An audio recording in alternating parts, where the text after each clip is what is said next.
Bonjour tout le monde, on se retrouve aujourd'hui pour la vidéo mensuelle qui est le à quoi j'ai joué au mois dernier, donc au mois de mars 2023. Petite cuvée, plutôt des jeux un peu plus longs que j'ai joué le mois dernier. Un des jeux que j'ai joué, c'est Night of Fire Battle for Budapest, en fait, qui est un jeu d'une série de deux, l'autre était Day of Fire.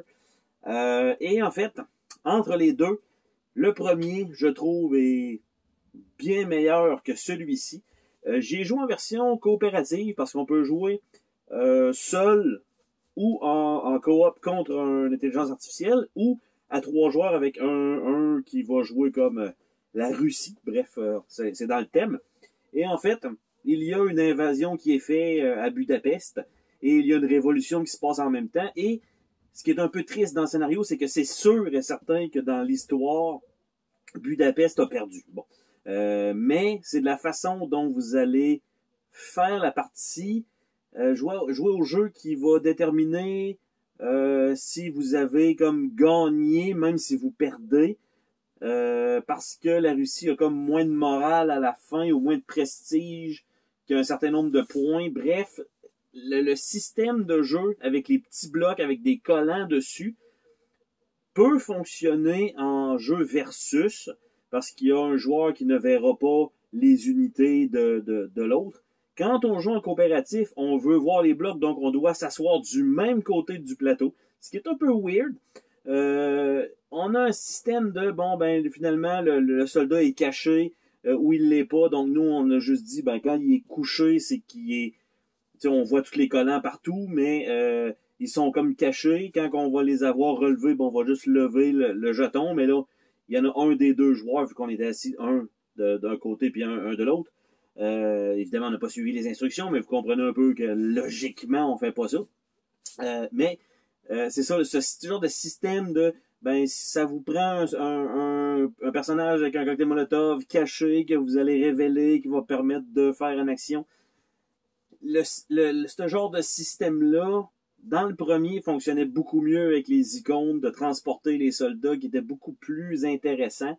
Là, on s'est ramassé à comme avoir deux territoires qui ont complètement été explosés en début de partie ou presque, puis on a survécu dans une autre section beaucoup plus chanceux. Les cartes, de la manière dont c'est géré pour l'intelligence artificielle, c'est quand même assez difficile à comprendre.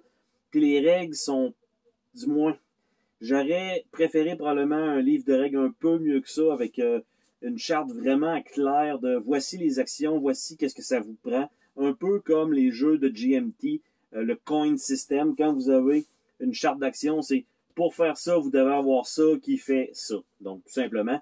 Là, on n'a pas ça. C'est toujours un peu, qu'est-ce que je peux faire avec le soldat? Finalement, j'ai des points d'action pour les déplacer, mais pas toutes.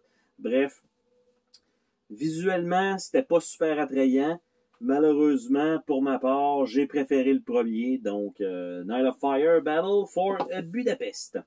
Par la suite, j'ai joué une petite partie de Jungle Race. Donc, j'avais déjà fait une partie dessus au mois de janvier aussi. Là, c'est sûr que le contexte était différent. J'ai joué une partie familiale au lieu d'une partie avec les gamers. Et ben, ça a bien fonctionné. Tout le monde a compris le système. Ça prend, je dirais, une course pour qu'on comprenne que finalement, on n'est pas obligé de jouer toutes ces cartes. Puis c'est là que la petite subtilité du jeu embarque. Donc, tout simplement, Jungle Race, quand même toujours efficace. Petit jeu de course, en fait, vous jouez une carte, vous avancez l'animal d'une case sur les 5 si vous l'avancez alors qu'il est premier et ça ramasse dernier. Et tout le monde décale. À la fin de la manche, quand tout le monde a joué ses cartes, ou a passé, ben tout simplement, c'est que l'animal en première position va récolter 3 points par carte jouée à chacun des joueurs. Donc des fois, c'est sûr que vous êtes malchanceux, vous n'avez pas l'animal qui se ramasse devant de toutes vos cartes, vous ne l'aviez pas.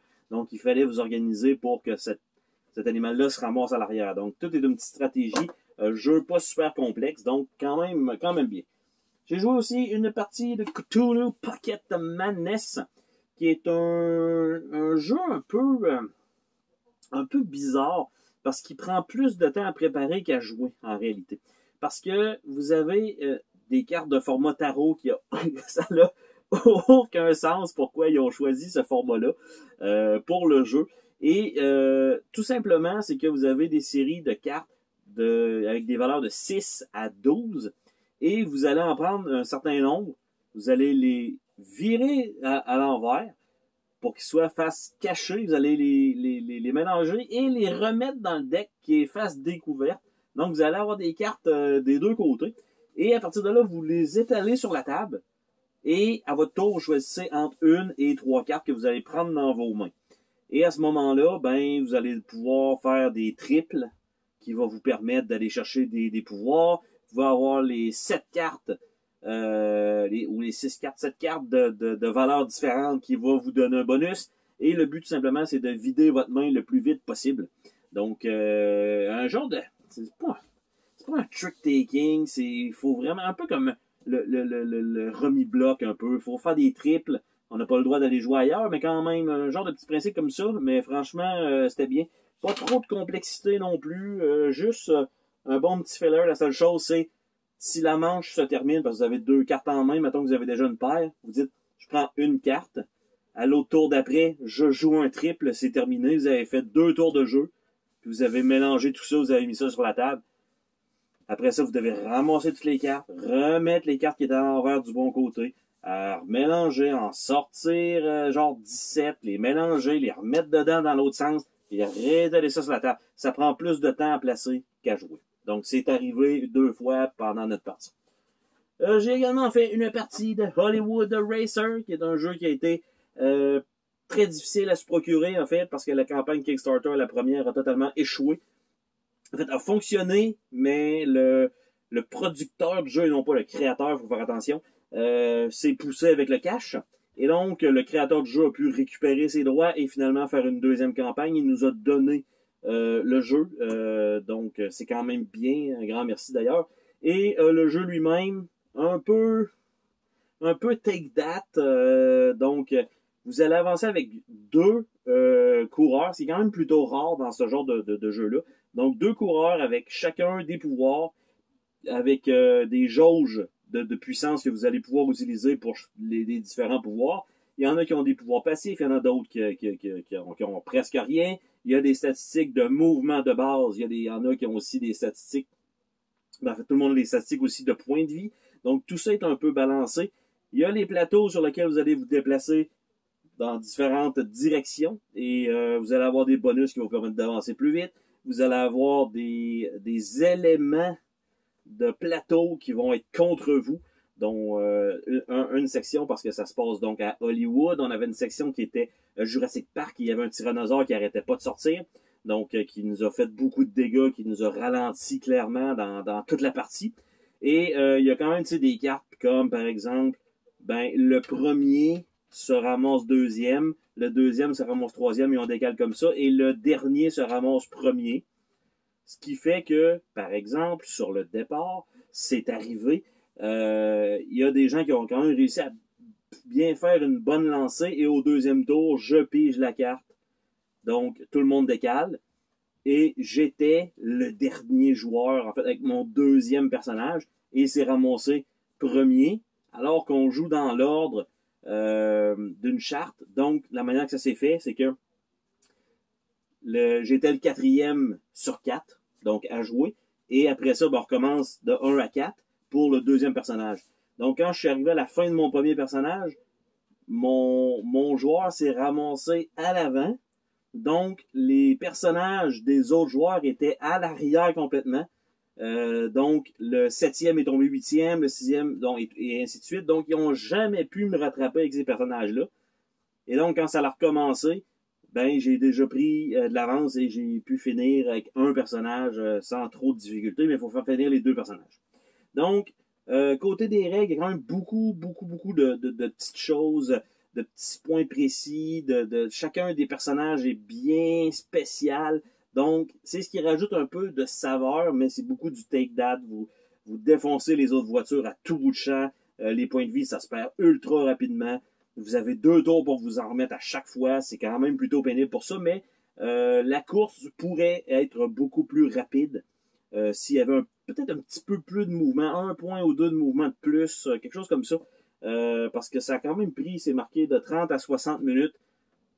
Ça a pris facilement 2 heures pour, évidemment, excluant les règles, pour essayer de faire les meilleurs moves possibles et tout ça, mais somme toute, juste le fait de perdre tout le temps, de perdre son véhicule et d'attendre 2 tours pour qu'il soit revenu à la vie, c'est plutôt pénible. Donc, somme toute, pour ce qui est du jeu lui-même, parce que c'est la première fois que j'y jouais, les petits standees, moi, de mon côté, j'avais plutôt des figurines moulées, donc en métal moulé, donc ça faisait quand même le travail pour ça. Quand même intéressant, le plateau, quand même joli, les cartes, je veux dire, relativement claires dans leur utilisation, malgré qu'il y a quand même un lexique dans le livret. Puis le fait d'avoir un genre de manager rajoute aussi une petite touche supplémentaire au jeu. Donc, tout est, on va dire, entièrement customisable, ce qui donne quand même beaucoup de rejouabilité. Donc, après ça, j'ai pu faire une partie de Chicago. Et là, vous voyez que c'est pas un jeu récent quand on voit le jeu des gendarmes et des voleurs. Et donc, sur le livre, la feuille d'instruction, c'est marqué 1944 ou quelque chose comme ça. Extrêmement un très vieux jeu. Ici, je vois le prix, là, c'est marqué 4,99 réduit à 2,49. Donc, et ce qui est très drôle, pour ça, juste avant d'expliquer un peu c'est quoi le jeu, c'est marqué 2 à 4 joueurs, mais en réalité, c'est 3 à 5 sur la feuille. Donc, c'est un peu weird. Puis le principe, c'est que vous allez avoir des voleurs, qui ont une possibilité d'être 4 voleurs, minimum 2 voleurs, qui doivent entrer dans une ville totalement abstraite, OK? Ce n'est pas un roll and move, contrairement à ce qu'on pourrait penser des jeux de ces années-là. C'est que toutes les cases sont des hexagones et vous pouvez bouger dans une ligne jusqu'au bout de la ligne. Vous pouvez vous arrêter évidemment avant, mais vous pouvez uniquement bouger dans une seule direction une fois. Par la suite, quand les joueurs vont essayer de voler des jetons qui sont placés aléatoirement sur le plateau, il peut y avoir plusieurs petites choses. Il peut y avoir de l'argent, il peut y avoir une voiture qui va vous permettre d'aller plus vite, il va y avoir une arme qui va vous permettre de déplacer un gendarme, il va y avoir quand même une couple de petites variantes dans les jetons. Et il faut que les voleurs, faut qu'ils réussissent à ramasser le plus gros magot, mais réussir à sortir de la ville, qui est par le tour du plateau, ou bien en prenant un jeton qui va être un avion et ils décident de quitter. Et donc, s'il y a un seul joueur encore en vie, on va dire ça comme ça, qui n'est pas arrêté, automatiquement, peu importe son montant, il gagne. Par contre, s'il y en a 2 qui réussissent à sortir, ils vont comparer et celui qui est le plus haut dans les voleurs gagne. Si le gendarme réussit à arrêter l'entièreté des voleurs, le gendarme gagne. Mais le gendarme, lui, il ne commence pas à jouer tant aussi longtemps que les voleurs n'ont pas trouvé des jetons gendarmes. Et ce que ça fait, c'est que ça vous ajoute un jeton donc de gendarme que vous allez pouvoir bouger immédiatement. Par la suite, à chaque fois qu'il va y avoir un nouveau gendarme, vous ajoutez un nouveau personnage que vous bougez tout de suite. Et quand ça tombe à votre tour de jeu dans l'ordre du tour, vous allez avoir 2 mouvements. Vous pouvez bouger un personnage de 2 lignes, donc parce qu'ils ont le même genre de déplacement, ou bien tout simplement 2 personnages de 1 ligne comme les voleurs. Et il faut coincer donc les voleurs pour plus qu'ils puissent bouger. Donc comme j'ai dit, c'est un jeu relativement abstrait parce que bon, les jetons, ça a l'air d'être des gendarmes et des voleurs, mais la carte elle-même, c'est des hexagones blancs avec des hexagones mauves qui correspondent à des bâtiments à voler. Les petits jetons qui vont dessus, c'est comme des lettres de Scrabble, donc avec un petit texte dessus qui sont mis face cachée, tout simplement. Il y a une couple de petits points avec les règles, là, quand par exemple vous avez une voiture, est-ce qu'il faut la révéler, est-ce qu'il faut pas la révéler, si vous voulez voler une banque, il faut que vous ayez une voiture, mais si vous en avez pas, ben vous le révélez pas aux autres. Tu sais, il y a une couple de petites affaires, tu sais, que ça aurait pu être un poil plus clair, malgré que ça tient quand même sur une feuille. Donc, c'est tout à leur honneur pour un jeu de cette année-là. On est, d'après moi, tous restés surpris par, je veux dire, la qualité versus l'âge. Parce que d'habitude, c'était toujours du roll and move dans toutes ces années-là. Et là, on n'a pas eu ça. Il y a quand même une partie de chance, mais il y a une partie de stratégie abstraite qui est ultra intéressante. J'ai également pu faire une partie de The Walking Dead, Here's Negan, the board game, parce qu'il y a aussi le card game qui existe, donc ici on parle vraiment du board game, qui est un jeu, je veux dire, basé, oui, sur la série, version bande dessinée, non pas la version série télévisée. Et en fait, le jeu lui-même reste relativement intéressant pour le point de vue que Here's Negan, Negan va être dans le jeu, mais c'est que vous devez l'escorter du départ vers la fin. Mais lui, il va avancer tout seul. Par contre, à toutes les fois qu'il va être pris par un zombie, il va s'enrager. Ça se peut qu'il vous tape aussi parce qu'il est un peu colérique, Negan. Et donc, ça va être un peu ça, mais vous pouvez aussi l'appeler pour qu'il vienne vous aider à éliminer des zombies. Mais en gros, c'est comme un genre de timer. Et il faut absolument lui faire... Il faut faire le chemin, ouvrir les portes, tuer les zombies qui pourraient l'attaquer lui, sécuriser des pièces, et plus ça va, plus évidemment le scénario c'est difficile, et dans le scénario d'introduction, le premier scénario, on a raté. Vers la fin, on a tout merdé, on a eu des mauvaises cartes d'événements en plus qui nous aidaient pas, mais le jeu est extrêmement difficile pour éliminer des zombies, c'est quand même... Alors, ça a coupé pendant la vidéo, donc désolé, je sais pas exactement où j'étais rendu, mais je vais recontinuer en espérant que ça soit pas si mal à l'oreille. Donc, en fait, c'est que le jeu a un système de son un peu comme Zombicide, que si vous tirez avec une arme, ça va faire du bruit, qui va attirer des zombies de plus. Quand vous ouvrez une porte, il va y avoir des zombies qui vont spawner. Ça se peut qu'il n'y ait rien, mais ça se peut qu'il y ait quelque chose.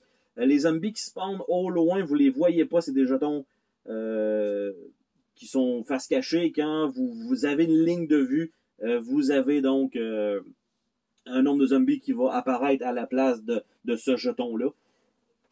Il y a une couple de trucs, comme par exemple, Negan ne bougera jamais s'il est en train de se faire attaquer par un zombie. Il y a comme un genre d'attaque d'opportunité qui se passe. On va se faire attaquer si on bouge. Tu sais, il y a beaucoup de règles. C'est vraiment un jeu de gamer. C'est pas un jeu que vous pouvez sortir comme ça. Vous êtes fan de la série. Vous allez sortir comme certains jeux de Cryptozoic qui avaient sorti. Donc, vraiment, le jeu est je veux dire complexe. Il y a pire, là, notamment Night of Fire, que j'ai parlé un peu plus tôt. Il y a une certaine complexité. Il y a certaines règles qui sont un peu fiddly, c'est le terme. Tu sais, c'est des règles qu'on va oublier, qui vont pas nécessairement nous avantager non plus de les avoir oubliées. Mais tu sais, il y a des petits points de règle que c'est vraiment comme pointilleux. Donc, ça, puis la rondelle avec une flèche, un spinner, pour gérer le niveau de criticité de la mission. Ben, si vous la mettez ensemble là, dans vraiment comme ça devrait être monté, ça rentre pas dans la boîte. Donc, moi, je l'ai pas monté dans la boîte parce que, justement, je voulais être sûr que tout rentre dedans. C'est un problème. Mais la section elle-même, tu sais, on s'entend que tu y touches un peu puis ça spin. Là. Donc, c'est vraiment pas une bonne option. Je pense que probablement un cube serait probablement mieux. Pour la vie des personnages ou les points les points de prestige, je sais pas trop quoi, c'est un genre de pince slider sur le côté. Je déteste ça. C'est ce qui était fourni. Les points de prestige, on passe notre temps à les perdre. Puis à la fin, techniquement, si on réussit le scénario, à ce moment-là, celui qui a le plus de prestige est déclaré le vainqueur. Déjà, de le faire en version co-op, c'est déjà difficile. Allez pas me mettre un semi-co-op par-dessus à la fin, ça fait pas de sens. Ça me pue au nez, mais il y avait quand même quelques bonnes choses dans le jeu. Ben, c'est pour ma part pas une réussite. Et le dernier jeu que j'ai joué le mois dernier, c'est V-Sabotage, qui était aussi nommé V-Commando avant. Et c'est un jeu dans lequel vous allez avoir des commandos qui doivent rester discrets et furtifs, bref, et éliminer les ennemis et réussir à un objectif qui est parfois de faire exploser quelque chose, d'aller voler quelque chose. et tout simplement de garder évidemment les commandos en vie. Le système de gameplay, la manière qu'il fonctionne avec la furtivité, d'être vu sur les grosses tuiles, le nombre d'actions et tout ça fonctionne super bien. Il y a un petit training de environ 3 missions, si je me trompe pas, qui est quand même intéressante à faire.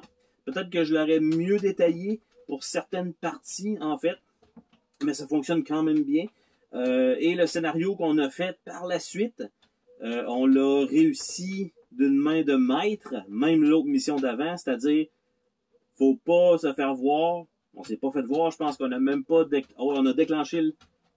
Oui, on a déclenché l'alarme parce qu'on a lancé une grenade, mais personne ne nous a vus. Donc, c'est un peu le même principe. Et l'autre mission d'après, ben, on s'est rendu compte que, au final, mon personnage que j'avais, c'était le sniper, a servi à rien. Ben, en fait, il a servi à transporter des objets puis à faire les actions de base que tout le monde peut faire, mais son arme, n'ayant pas de silencieux, c'est extrêmement pénible à utiliser, sauf si la merde est pognée. Et quand on joue bien, je dirais la merde ne pogne pas souvent. C'est-à-dire qu'on va mettre des pieds de biche dans les portes pour retenir les soldats de rentrée. On va être proche de l'alarme pour la désactiver. On va toujours être en mode furtif. On va planifier notre déplacement pour retourner furtif après avoir fait quelque chose. Bref, on a réussi à 100% vraiment de la meilleure façon qu'on pouvait faire chacun des scénarios. Avec brio, l'alarme s'est pas déclenchée. Donc, on a volé un avion et on s'est poussé. Donc, c'est sûr qu'on a fait juste une mission seule. On n'a pas fait genre de mini-campagne, une opération complète qui souvent est 3 à 4 missions. Là, on a juste vraiment fait une pour le temps qu'on avait. Mais on a quand même réussi avec brio, voler l'avion. Il restait un gars en vie dans toute la carte. On a utilisé pratiquement tous les objets qu'on a trouvés, ou presque. Et on était chanceux parce qu'il y avait des barils de gaz pour nous aider, donc en tirant dedans, qui fait partie d'une extension, mais en tirant dedans, ça élimine les personnes qui sont à l'intérieur, donc on a pu utiliser ça à notre avantage en laissant les ennemis spawner avec la direction dans laquelle ils devaient aller, rentrer dans le gaz et mourir. Donc, ça a quand même été extrêmement efficace. Les composantes, c'est sûr que je dirais la majorité des soldats en jetons se ressemblent. Il existe des figurines, probablement que ça doit aider un peu au visuel, mais ça coûte extrêmement cher pour ce que c'est, du moins. Les ennemis, on les voit bien. Par contre, nos propres jetons, on a de la misère à se rappeler. OK, oui, lui, c'était le mien, même si vous avez le drapeau. Ça se ressemble beaucoup. Et comme c'est des jetons qu'on déplace sur des tuiles avec des cercles semi-visibles, des fois, je pense, en tout cas, il manque un petit quelque chose là. Ça répète une petite affaire plus claire, je pense, pour les emplacements. Mais somme toute, le livret d'instruction, quand même bien fait. Il nous envoie, une fois qu'on a lu une section, vers l'entraînement approprié.